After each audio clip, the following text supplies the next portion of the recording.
Hari ini saudara mesti tulis banyak, bukan dengar banyak, karena kita langsung masuk ke dalam ajaran-ajaran yang penting dari filsafat Konfusianisme.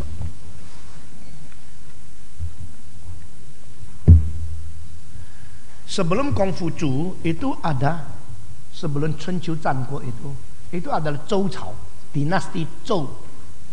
Ya, dinasti Zhou, saya tidak tahu siapa di sini yang namanya itu Zhou. Itu Zhou itu adalah dinasti yang paling panjang sepanjang sejarah Tiongkok. Dari seluruhnya adalah 800 tahun. Nah, ada dua raja, satu Zhou Wenwang, satu Zhou Wuwang.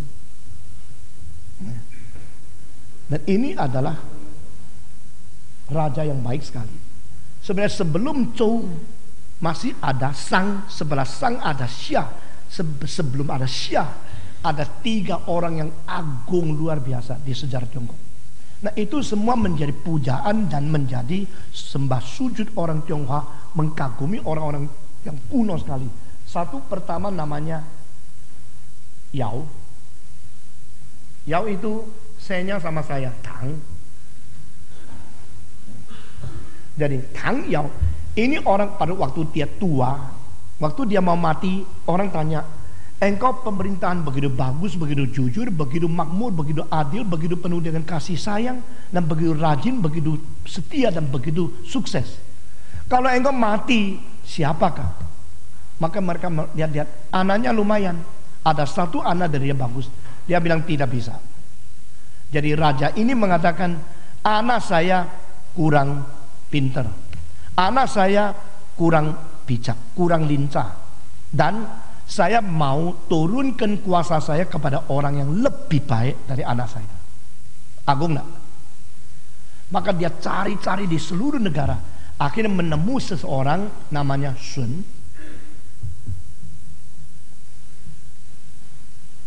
Sun ini setia sekali dan cinta sekali sama orang tua, dan kerjanya betul-betul bagus dan rajin luar biasa, jujur, dan dia tidak pernah mengatakan dia capek kalau kerja.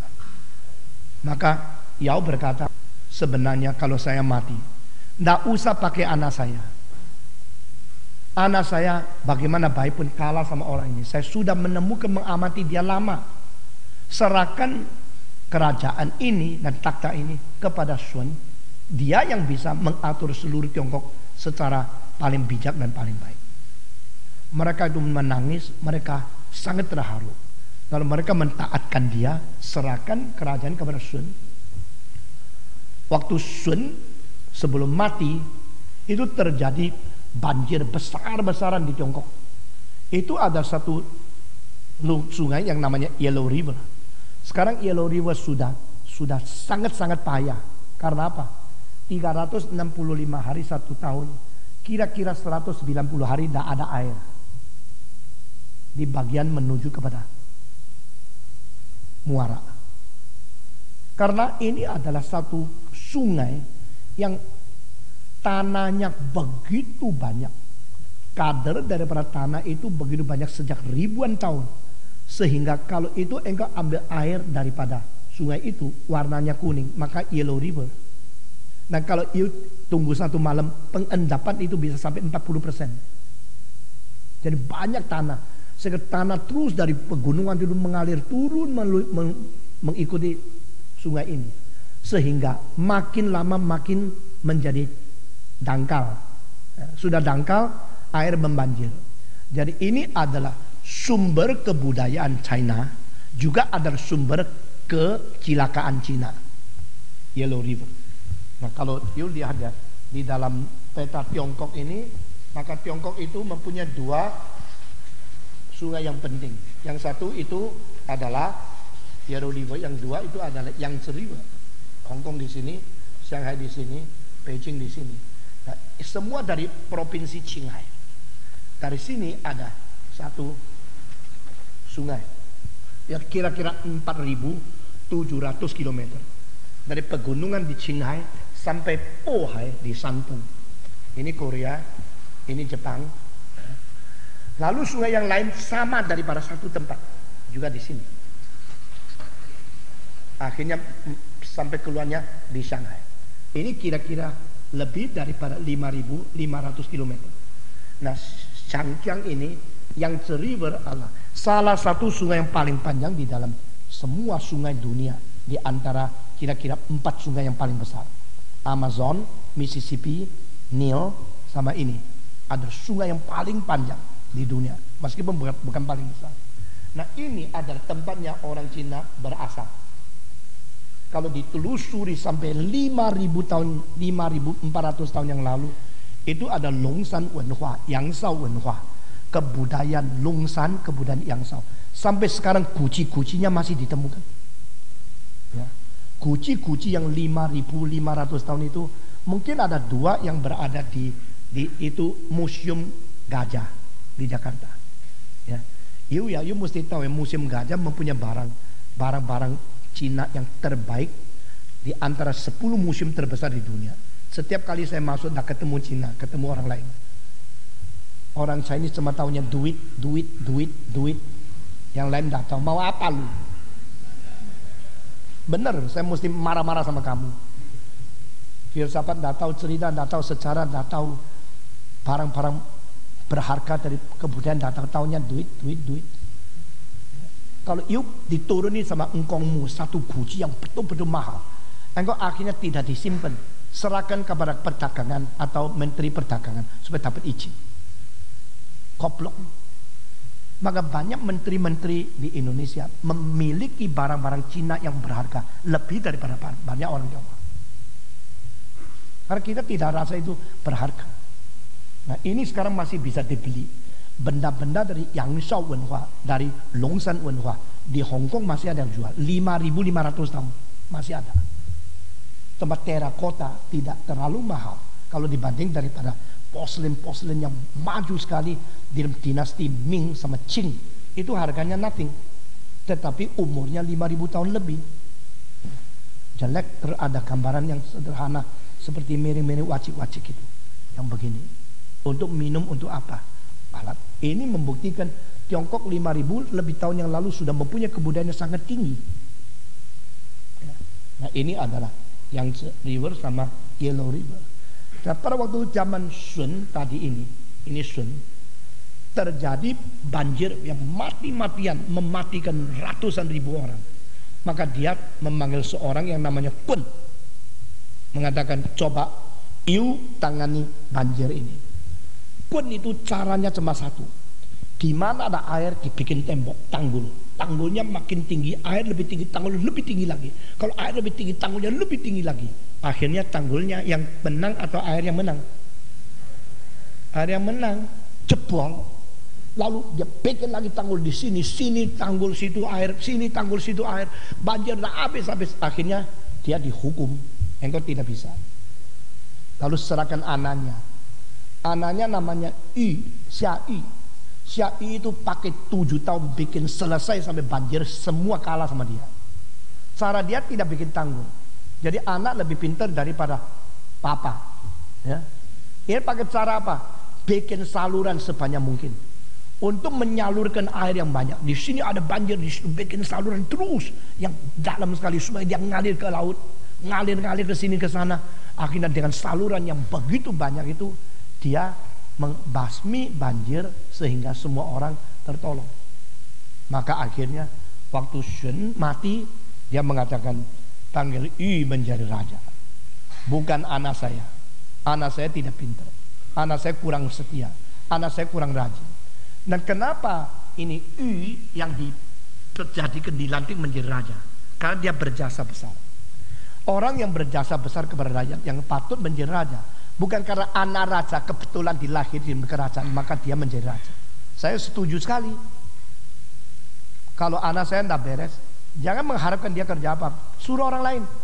Kalau anak saya tidak mau sekolah, uang untuk orang lain sekolah. Itu saya belajar itu dari zaman kuno ini. Jadi dari Tiongkok kuno mempunyai contoh-contoh beribu-ribu tahun. Banyak orang lemah, banyak orang gagal, tapi mereka telah menjadi contoh bahwa tidak boleh nepotisme, betul kan? Tidak boleh korupsi, tidak boleh kroni, tidak boleh nepotisme. Jadi bebas KKN itu sejak berapa ribu tahun yang lalu itu. Lalu baru turun Setelah Yu menjadi raja, waktu dia mati semua bilang, nggak bisa, jasamu begitu besar, harus anakmu yang meneruskan. Di situ mulai rusak. Dia baik, tapi anak dia dilahirkan di dalam istana, nggak tahu susah, nggak tahu rakyat, pikirnya sewenang-wenang saya mesti jadi raja. Makanya saya bilang orang-orang dilahirkan di keluarga konglomerat itu bahaya. Karena dia nggak tahu apa itu susah, taunya mesti begini, memang begitu. Apalagi kamu yang manja anak-anak, dia mau apa kasih apa, mau beli berapa kasih berapa, besok pasti rusak. Ini semua pelajaran itu universal. Ini bukan pelajaran biasa. Ini adalah miliki oleh seluruh umat manusia. Makanya saya pernah khotbah bahwa itu Raja Hussein daripada Yordania. Waktu mati itu rakyatnya jalan kaki menghantar 26 km sampai ke kuburannya. Dengan begitu cinta sama dia. Karena apa? Dia orang yang luar biasa. Dia keturunan raja, tapi dia itu mati-matian dilatih dengan ketat, belajar sekolah militer di Inggris dengan susah payah sampai sukses. Sesudah sukses dia pertama pulang ke Yordania, mendirikan tentara Yordania. Dia punya engkong adalah seorang yang begitu kenal dengan seorang Inggris. Orang Inggris itu disebut The Lawrence of Arabia. Pernah nonton satu film itu? Nah ini, dan dia waktu hidup, Raja Hussein ini telah mengumpulkan lebih daripada 250 anak-anak miskin, suruh mereka tinggal di istana, biar tidak tidur di tempat tidur seperti kamar saya. Anak miskin, saya mengadopsi. Jadi dia mempunyai jiwa Kristiani lebih daripada orang Kristen. Lalu suruh istrinya panggil, ini anak, itu anak. Dan itu anak yang dipelihara itu 200 lebih. Disuruh sekolah, sekolahnya tarafnya sekolah daripada orang-orang apa itu, putra raja. Diberi pakaian seperti pakaian putra raja. Dan rakyat itu merasakan raja ini raja betul-betul baik. Nah saudara-saudara, Tiongkok sesudah itu mulai itu adalah dinasti Xia. Sudah dinasti Xia, dinasti Shang, sudah dinasti Shang, baru dinasti Zhou. Nah Zhou itu 800 tahun. Zhou Wen Wang, Zhou Wang itu yang betul-betul baik. Kongfucu itu umur 3 papanya mati. Setelah ayahnya mati, mamanya langsung memindahkan Kongfucu dari kota desa kecil sekali pergi kepada satu kota yang besar sekali pada waktu itu, namanya Chifu. Chifu sekarang masih ada. Jadi di situ ada satu kuil yang besar sekali. Kuil mengingat Kongfucu. Tetapi zaman Kongfucu 2600 tahun yang lalu, di dalam Chifu itu ada satu temple, yaitu Zhou Gong Miao. Zhou Gong itu siapa? Zhou Gong itu famili daripada kedua raja ini. Dan Zhou Gong adalah orang yang paling bijaksana di dalam menanggapi seluruh masyarakat, ya. Dan Kongfucu begitu hormat sama dia. Ini adalah satu kebiasaan orang Tionghoa. Kalau orang agung mati dibikin satu kuil, lalu di situ menjadi tempat orang menghormati dia. Menghormati orang mati seperti menyembah Allah itu yang menjadi kecilakan. Dan Zhou Gong Miao itu ada di Chifu, ada di kota itu. Kongfucu itu terus selalu mengingat akan Zhou Gong, karena zamannya Zhou Gong adil, laksanakan supremasi daripada keadilan, hukum dan kesamarataan, contoh yang baik daripada pemerintah, bikin rakyat itu taat sekali. Kalau sudah lama dia tidak ingat Zhou Gong, Kongfucu sudah lama aku dah mimpi Zhou Gong. Maksudnya dia kalau kerja itu ingat Zhou Gong, kalau tidur harap mimpi Zhou Gong, sehingga Zhou Gong memberi inspirasi dia boleh kerja baik-baik. Kalau lama tidak ketemu Zhou Gong, dia seperti sudah lama tidak mengingat akan orang agung itu. Maka sekarang orang Tionghoa mengatakan orang ngantuk, ngantuk, tidak mengatakan dia ngantuk, lagi ketemu Zhou Gong katanya. Itu peribahasa ketemu Zhou Gong itu dari Kongfucu.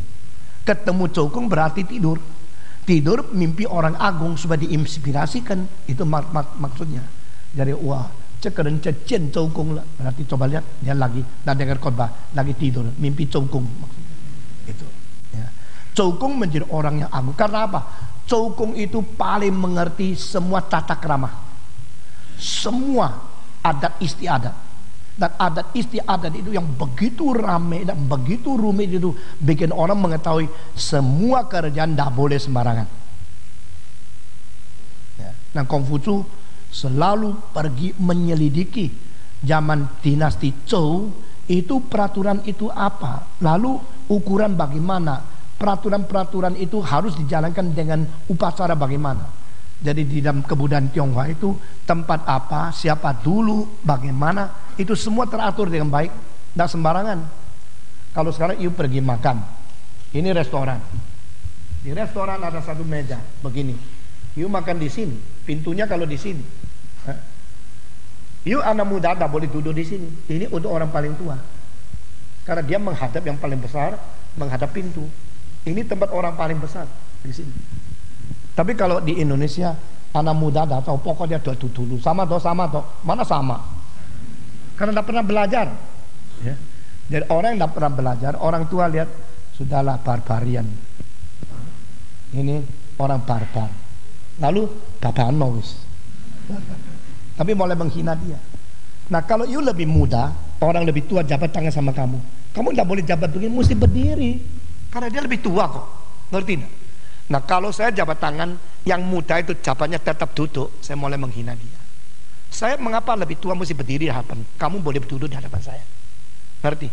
Nah, hal sama standar demikian itu diturunkan terus menerus menjadi sesuatu pengertian apa aturan, apa namanya etiket, apa namanya kewajiban.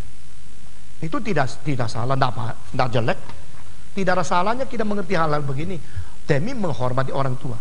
Jadi bagi Konghucu, orang yang tidak tahu orang kuno, tidak belajar dari bijaksana, pengalaman, dan tidak menghormati orang tua, orang itu seumur hidup tidak bisa sukses apa-apa. Dia akan menjadi egois. Nah, itu pengajaran Konfusianisme sangat ketat di dalam hal mendidik anak muda, menghormati yang sudah tua, dan pengalaman-pengalaman bijaksana yang diturunkan dalam sejarah. Karena itu menjadi pangkalan bagi engkau mempunyai perasaan tanggung jawab yang baik. Ini penting sekali. Dan ada seorang yang sangat dikagumi oleh Konghucu, itu namanya Zichan. Zichan itu pernah menjadi pemerintah 20 tahun. Dan pada waktu dia mati, itu zamannya sama Konghucu. Waktu Zichan mati, rakyat nangis, Konghucu juga nangis. Kenapa? Karena Zichan cara memerintah lain sekali sama orang lain.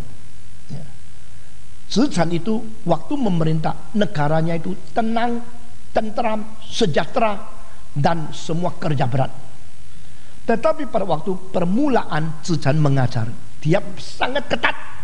Dilatih rakyat mesti kerja berat, mesti disiplin, mesti belajar syair, belajar kitab kuno, dan mereka mesti jujur, kalau yang salah dihukum. Sehingga pada waktu itu banyak orang itu sangat tidak senang sama Zichan. Permulaan. Waktu Konghucu umur 16, itu Zichan mempunyai jasa yang besar di dalam mengatur zaman itu.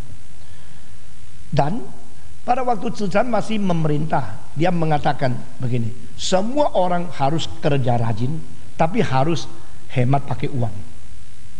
Nah, ini yang bikin orang dah seneng. Gua kerja rajin dapat banyak, kok tidak boleh pakai banyak, mesti hemat.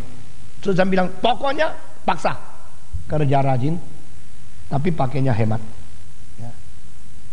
Pakaian tidak boleh terlalu baik, karena membuat iri, bikin perbedaan antara satu dan lain, bikin ketidaksenangan jiwa, akhirnya masyarakat tidak bagus. Ada pakaian yang baik, simpan, pakai waktu malam untuk suamimu lihat saja. Tidak usah pamer ke di masyarakat.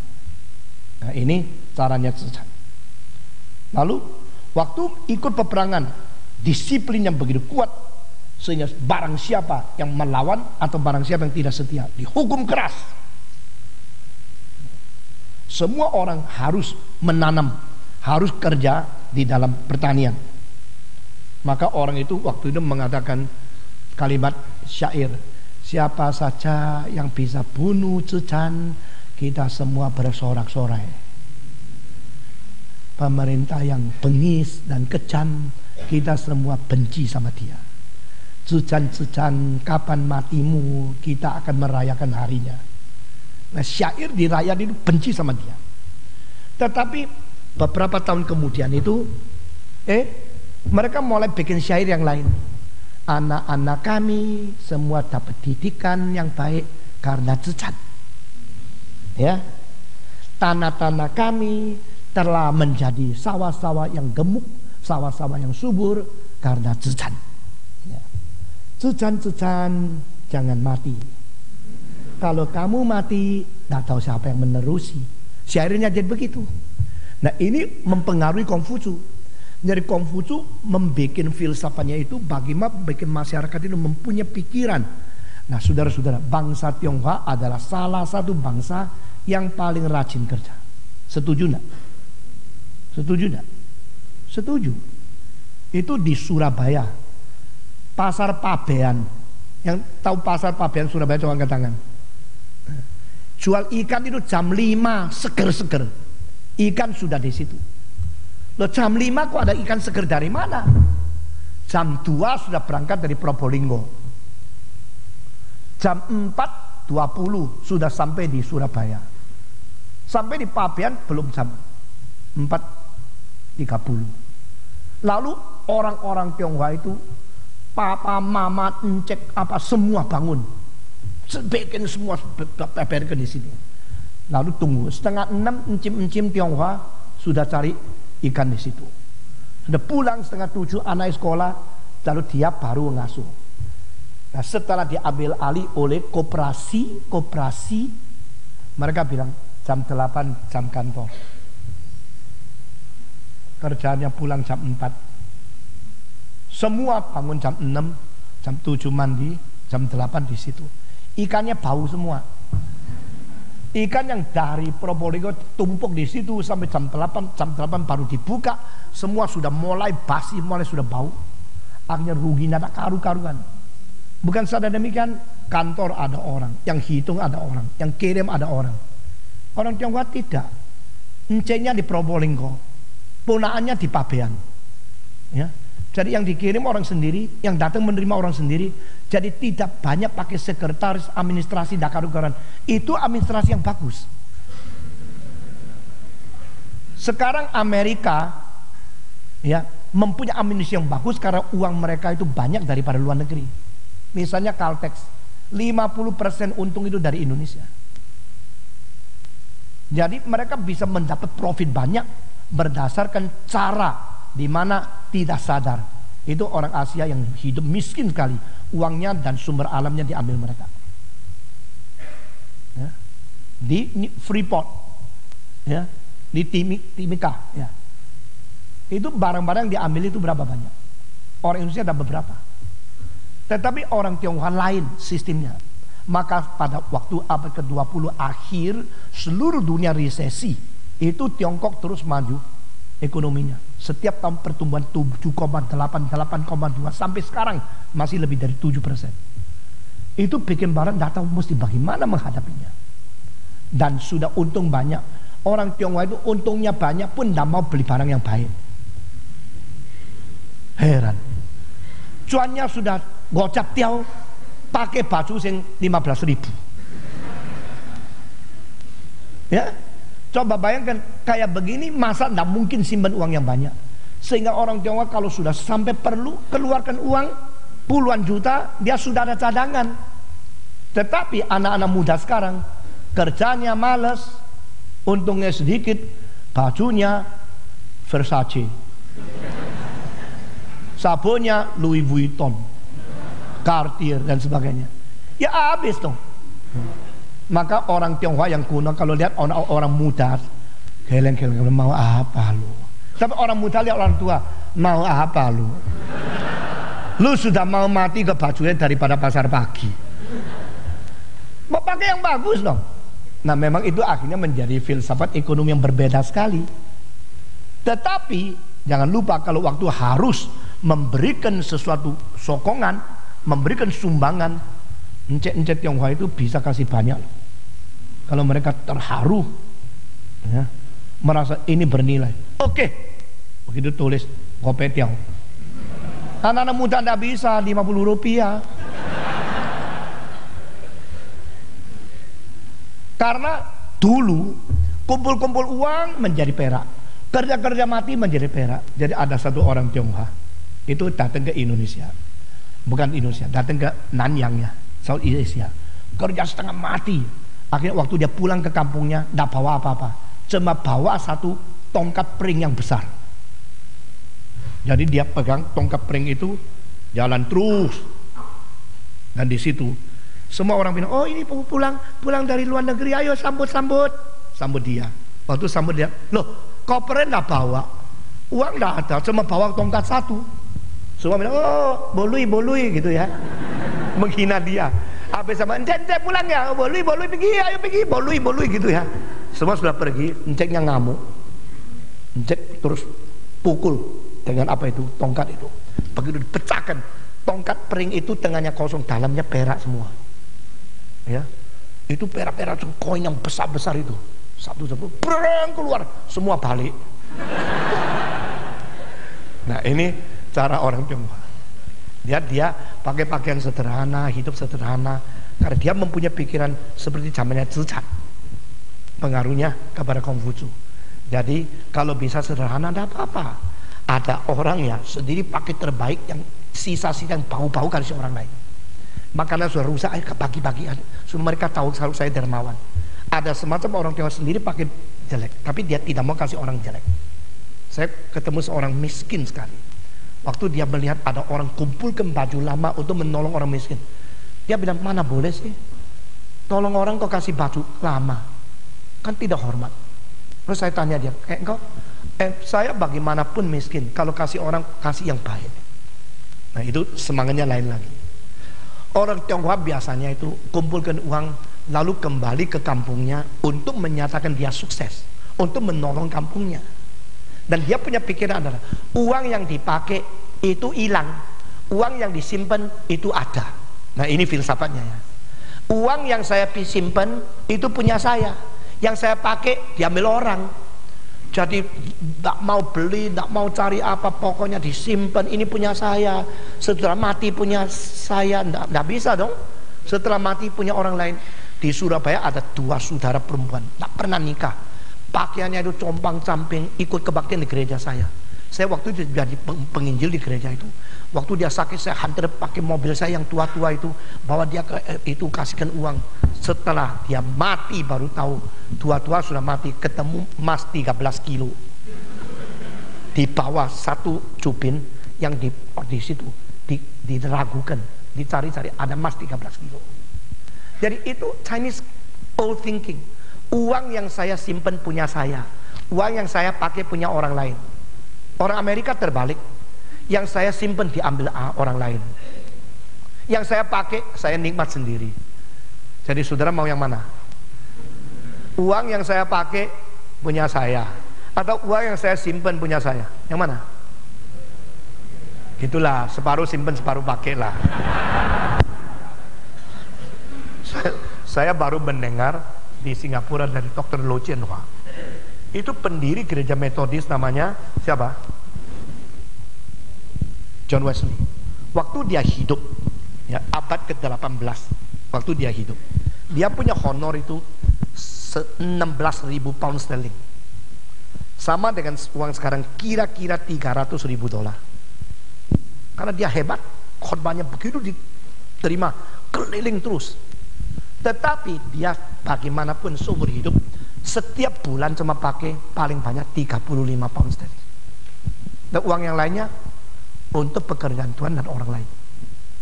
Nah ini adalah contoh John Wesley. Saya tidak bisa, saya masih banyak hobi. Saya suka musik, suka seni, suka buku, saya beli banyak. Tapi dia itu pakai untuk sendiri cuma 35 pound sterling. Jadi mereka tahu dia sepatutnya mendapat berapa, kasih. Tetapi dia bagaimana atur, itu haknya dia. Ya, cara mengatur uang, cara pikir akan ekonomi. Setiap bangsa itu lain. Dan bangsa Tionghoa adalah satu bangsa yang ulet setengah mati, bangsa yang rajin setengah mati. Kalau mereka masih menelusuri, mempelajari kebudayaan Cina yang kuno. Kalau tidak, ya mungkin lebih foya-foya, lebih hamburkan uang daripada orang lain. Karena kemungkinan dilahirkan di keluarga yang agak mampu. Oke, sekarang kita mulai ya. Kita akan mulai dengan pertama filsafat Konghucu mengenai agama dan mengenai metafisika.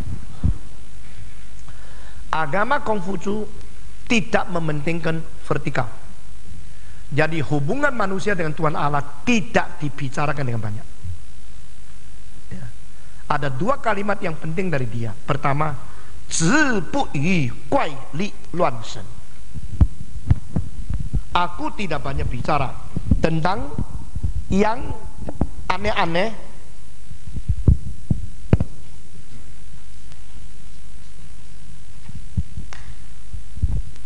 atau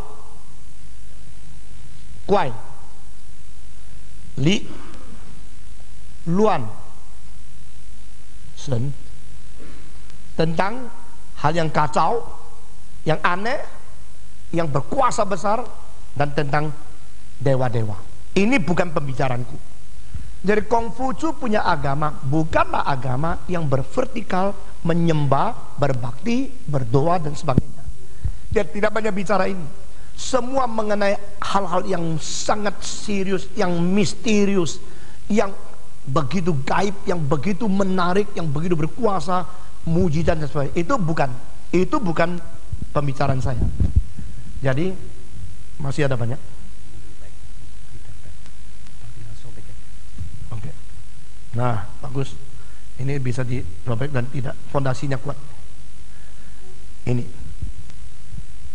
Kedua, dia mengatakan wei zi sheng yan zi shi. Kalau saya belum mengerti apa itu namanya hidup,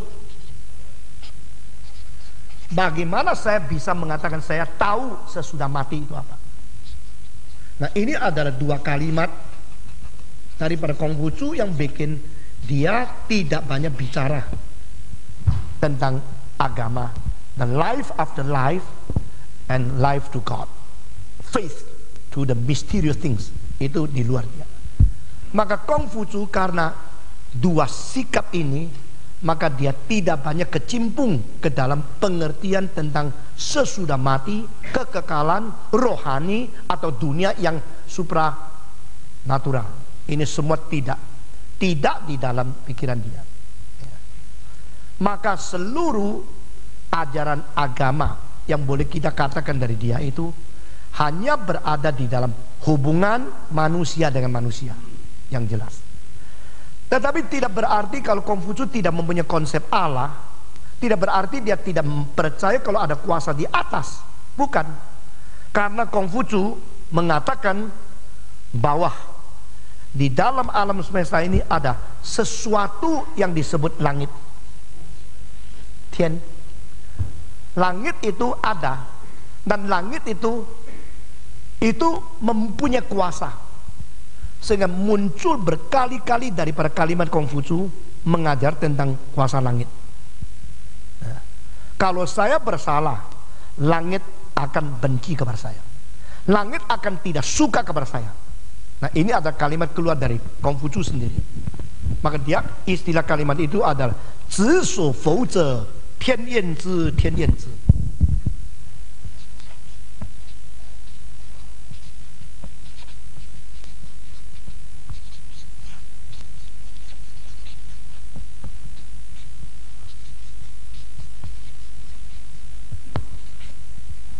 Kalau saya bersalah, langit itu akan tidak senang kepada saya. Langit itu akan tidak senang kepada saya. Berarti dia berusaha hidup menyenangkan langit.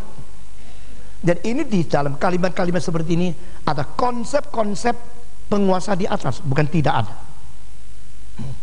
Waktu Yan Hui, murid yang paling baik, mati umur kira-kira 30. Begitu sedih. Maka dia mengatakan apa? Dia mengatakan, tian sang yu, tian sang yu. Berarti Tuhan telah menurunkan kecelakaan melalui kematian ini kepada aku. Tuhan telah membuat saya begitu sedih karena dia mati.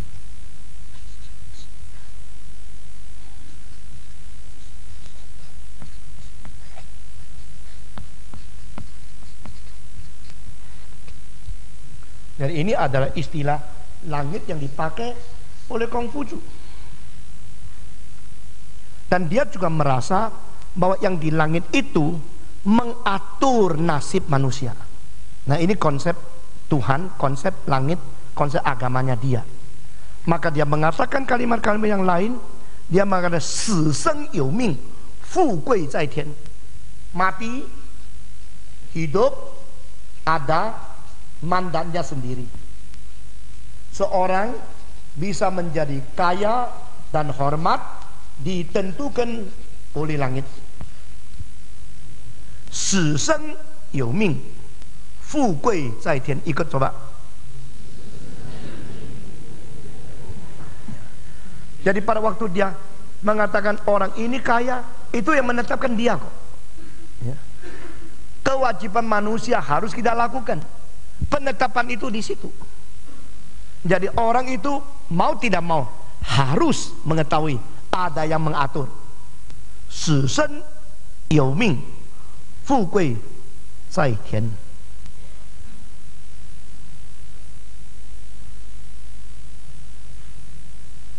Lalu dia mengatakan lagi satu kalimat, kalau manusia bersalah kepada manusia itu biasa. Tapi kalau manusia bersalah melawan surga, tidak ada yang bisa menolong dia, mendoakan dia, atau minta ampun. Nah, ini namanya adalah 获罪于天无所导也. Ini kalimat yang berat sekali. Nah, dari kalimat ini saya menemukan sesuatu konsep, yaitu di dalam Konghucu tidak ada konsep mediator.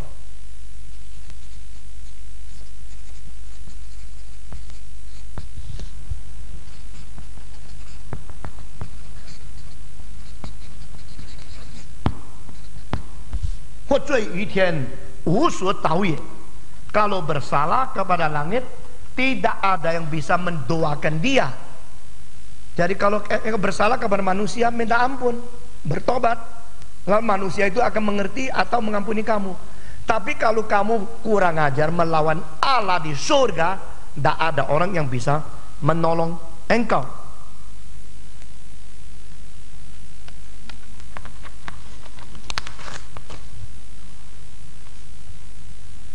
Ada kalimat lagi bahwa langit itu adalah satu bentuk dan sesuatu yang tertinggi dan teragung. Maka dia mengatakan, Konghucu mengatakan, Dazai, alangkah besarnya Yao Zi Wei Jun. Yao yaitu tadi saya katakan kalau mati dia tidak mau anaknya yang meneruskan. Yao itu Tang Yao. Dazai, how great is the Yao who has been a king. Yao Zi Wei Jun. Ini seorang raja.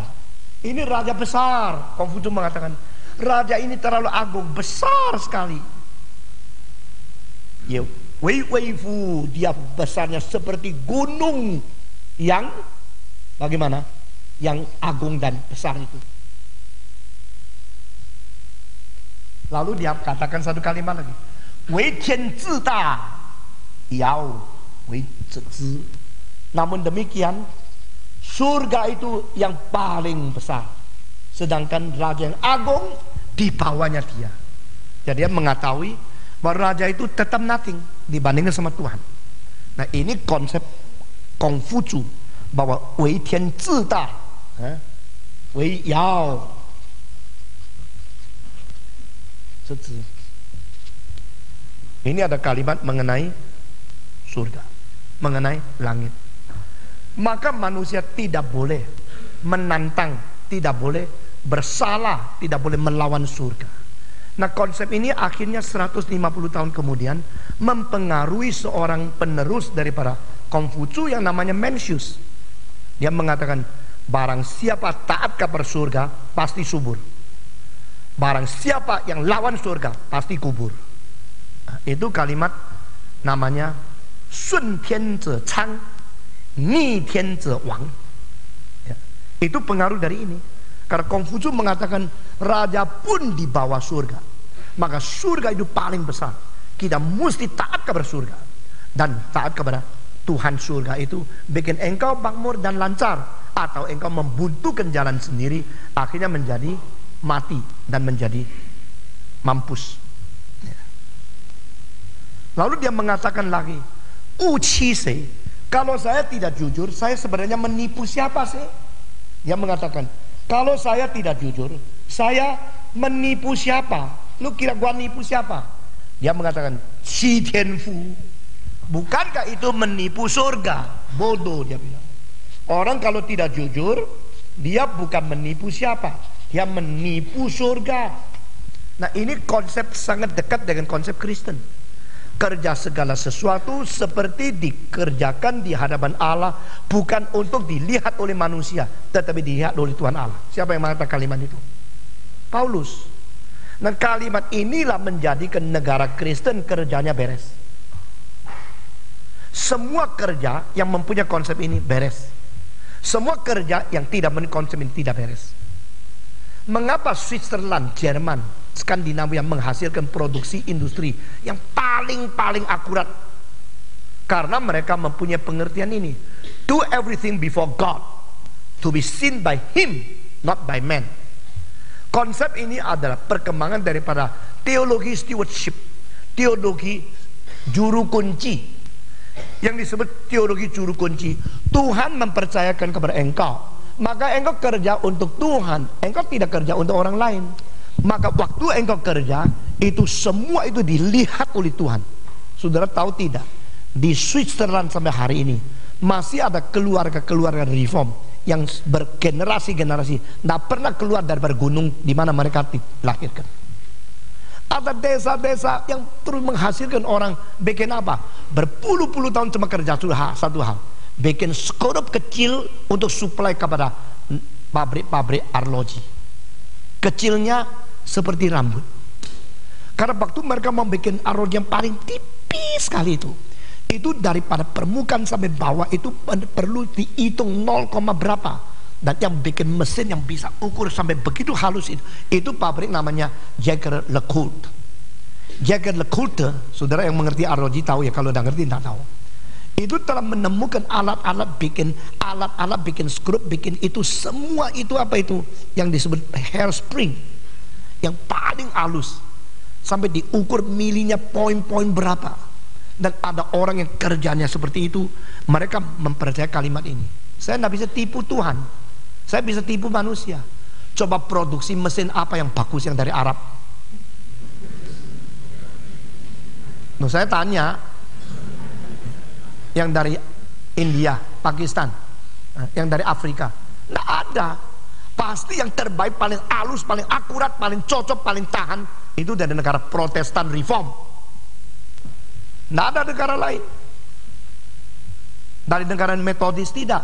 Reform teologi memberikan konsep yaitu stewardship. You do everything accurately, do everything precisely, do everything faithfully, do everything honestly, do everything with quality, because to be seen by God. Itu konsep sudah ditanam, itu bikin orang itu tidak akan mengkelabui orang lain. Dia jujur di hadapan Tuhan. Kalau you katanya reform tapi jiwamu tidak jujur, lebih baik deform atau no form, bukan reform. Saudara, uci sei qi tianfu. Aku menipu siapa? Nipu surga kah? Oh, Konghucu mempunyai konsep ini. Jadi di antara itu wahyu umum, di dalam antara general revelation, reaksi yang sangat baik itu Konfusianisme. Tetapi tetap bukan wahyu ya. Ini tetap tidak sama dengan kebenaran. Kemarin sudah sangat panjang sabar saya menguraikan itu. Lalu dia mengatakan, seorang yang gentleman, dia mempunyai perasaan takut. A gentleman has a fear in his heart. Apa yang dia takut? 3 hal. Ini bagus sekali. Seorang gentleman, dia takut kepada 3 hal. Pertama adalah takut kepada mandat surgawi. Junzi有3位. Pertama, Wei Tianming. Takut ini adalah satu mandat surgawi. Saya tidak boleh sembarangan. Saya disuruh oleh Tuhan. Tuhan yang panggil, Tuhan yang mandat, mana boleh saya sembarangan. Itu istilah Tianming. Itu mandat surgawi, kehendak surgawi, perintah surgawi, makna surgawi. Itu bisa artinya begitu banyak. Muncul berapa kali dalam filsafat Konghucu. Junzi Wei Tianming. Dia takut. Ini karena dimandatkan surga. Nah, mulai kapan dia sadar dengan jelas akan hal ini? Umur 50. Jadi setelah umur 50 manusia sudah setengah abad hidup di dunia, mulai serius, saya tidak boleh sembarangan. Konfusius mengatakan kalau satu orang hidup sampai umur 40 masih diboseni orang, sisa waktunya akan diboseni terus. Bocah sudah. Lu sampai umur 40 sini bosan, orang sini bosan, situ semua orang jengkel sama kamu. Ya sisa hidupmu itu yaitu objek jengkelan orang.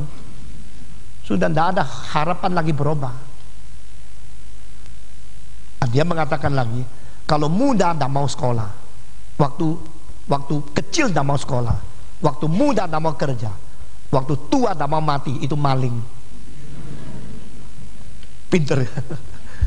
Waktu kecil tidak mau sekolah, mau apa lu? Makan tok. Waktu kerja tidak mau, waktu sehat tidak mau kerja, waktu muda juga makan tok. Waktu tua tidak mau mati, dan seumur hidup makan orang lain. Ini maling tukang makan. Semua orang kerja untuk membiayai dia. Orang yang besar agung, dia kerja membiayai orang lain. Sampai mati masih menghidupkan orang lain. Orang yang kecil itu dari lahir membebani orang lain. Sampai mati membebani orang lain. Makin umur panjang makin malu. Betul gak? 少而不休，壮而不做，老而不死，是为贼。Bagus itu. Memang ya manusia itu ada dua macam. Ada satu macam kerja setengah mati, akhirnya dia mendapatkan uang banyak, memberkati banyak tempat, sampai mati masih memelihara orang. Coba sekarang, Beethoven sudah mati berapa lama? Beethoven sudah mati lebih daripada 170 tahun. Tetapi masih berapa banyak orang kondak Beethoven, main Beethoven, akhirnya begitu mainnya bagus, dapat gaji, dapat uang. Beethoven yang menghidupkan mereka, betul nggak? Betul nggak? Ya dong.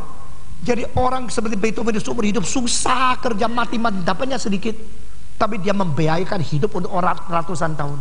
Itu namanya hidup berkelimpahan. Hidup berkelimpahan sampai mati masih membiayakan orang lain. Hidup yang menjadi maling begitu lahir mulai menggerokoti orang lain, sampai tua terus gerokoti. Semua kerja mati untuk dia satu orang. Bukan saya gerokot makan, judi lagi. Sudah judi kalah terus curi punya orang lain dan sebagainya. Saya tahu ada seorang yang pernah, dengar ya, pernah sekolah teologi, lulus, akhirnya jadi hamba Tuhan. Sesudah itu cari istri kedua. Sudah cari istri kedua, istri pertamanya nangis setengah mati, dia tidak peduli.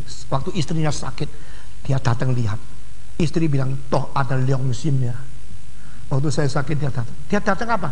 Bukan lihat istri saja, lihat dia sementara pura-pura curi beras untuk pergi istri kedua. Silakan. Ada orang jahat kayak begini. Makanya menipu bukan kepada manusia, kepada surga. Seorang gentleman, Wei Tianming, takut kepada mandat surgawi. Kalau orang sudah mempunyai perasaan ini, takut, sadar sendiri, dia tidak usah dikontrol. Lu mesti gini ya, lu mesti gini. Dia sendiri bisa kontrol sendiri. Ngerti? Jadi orang kalau ada Tuhan, ada perasaan takut sama Tuhan, tidak usah diawasi, tidak usah dikontrol, tidak usah terus diikuti, jangan gini, jangan ini, tidak usah. Meskipun dia anak kecil. Saya umur 17, mama saya mengatakan satu kalimat, sekarang saya sudah lega. Lepas engkau ke mana saja di ujung seluruh dunia, saya tidak usah takut lagi, karena saya tahu you ada perasaan takut sama Tuhan. Nah, ini yang dikatakan Konfusius, Wei Tianming. Kedua, orang yang benar-benar gentleman, dia bukan sadar takut kepada mandat surga. Kedua, Wei Tan, dia takut kepada orang-orang yang agung. Dia merasa hormat kepada orang-orang yang karakter yang besar dan mau menerima pelajaran dari mereka. Semua pelajaran dari kristalisasi pengalaman-pengalaman orang besar yang kuno itu turun kepada dia. Dia terima, dia taat. Ini kedua. Ketiga, Wei Seng Ren Zi Yan, dia takut kepada perkataan-perkataan orang yang saleh.